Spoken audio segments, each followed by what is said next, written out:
Welcome to TacosandGeeks.com. Justin here, back with more reviews, and I'm gonna go into my Nintendo Switch backlog because there's a tons of games. If you guys heard from my 2 minutes of gaming podcast with Cyber Gaming's Keenan, I have a tons of backlog games that I'm now starting to finish. So I just finished Summer Sweetheart, which is a dating sim game for the Nintendo Switch, and it's digital only, which was actually kind of a surprise that we are starting to see a little bit more of the Japanese exclusives coming over here. So let's talk a little bit about the story. As always, I give you a brief synopsis, so here you go. In this game, the player is the first few encounters with multiple heroines. This is a brand new love story. The main line has multiple story choices and endings. In addition, there are some personal stories about branch line gets, and you can arrange schedule in the game, such as inviting a heroine to have a date, encountering other girls on the street, work, or study. You can also customize the appearance of the girl. And the beginning of the storyline, you meet a girl. She's drunk. You take her back to your house. You don't do anything. Let me stress that you don't do anything. You don't sleep with her or anything like that. And you're being a nice guy. You're helping her out, and she ends up needing a place to stay, needing a place to live, and she ends up just kind of randomly living with you and becoming your new roommate, and that's where the game takes off. And we're going to talk about how the game works right now, so let's get into a little bit about the gameplay. Anyone who's played dating sim games know that there's not that much heavy content on dating on gameplay.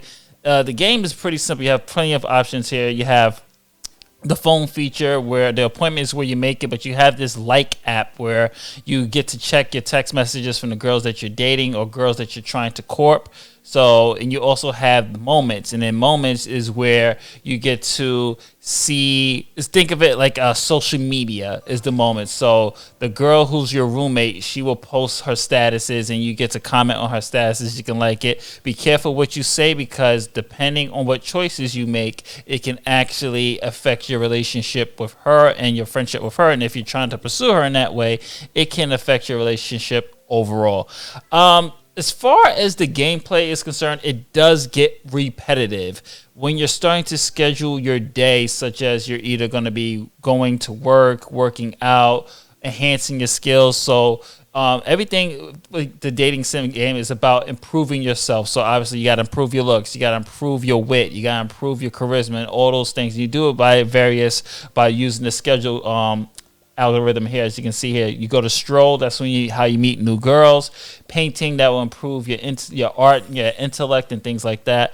But for the most part, it gets repetitive because even the dialogue starts to repeat, and that's where you go, it's not that great. In addition, once you have your dates, you get to earn points where you get to unlock certain things such as clothes, outfits, and the girls will send you text messages of very PG-tamed sexy videos. There's nothing X-rated here. Let me just get that out the way. There's nothing X-rated in this game. It's very, very PG-13 tops. But this is some of the outfits that you get to choose. But overall, I'm going to give this game, for my final rating, I'm going to give this a 3 out of 5 stars. It gets very repetitive. Even from the dialogue, when the text messages come after you like dating a certain girl, she'll just send you the same message. Hey, I had a good time with you. That's it. Otherwise, I really can't recommend this one. This is Justin from TacosandGeeks.com. I'll catch you on the next one. Stay tuned. Don't forget to like, share, subscribe on our YouTube channel. Later days.